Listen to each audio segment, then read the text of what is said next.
Design చేసిన file ఇప్పుడు చూడాలి కదా. ఆ డిజైన్ మీద మధు గారు ఇంకు పోసేసారు బాస్. ఇప్పుడు డిజైన్ ఎలా?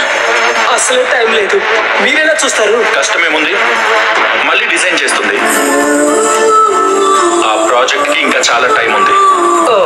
కూల్ గా మళ్ళీ చెయ్యి, టెన్షన్ ఏం పడకు. ఎలా ఉంది మధు గారు మన పర్ఫార్మెన్స్? బాస్ నన్ను ఒక్క మాట కూడా అనలేదు.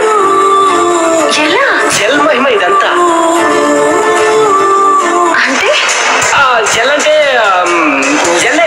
అయినా నువ్వేంట్రా మధు దగ్గర ఓ ఊగిపోతున్నావు? నువ్వేంటో తన మీద నీకున్న ప్రేమ ఏంటో ప్రాక్టికల్ గా చూపించడం కోసమే ఫస్ట్ టైం కొంచెం పర్ఫార్మెన్స్ ఇచ్చాను. నచ్చిందా?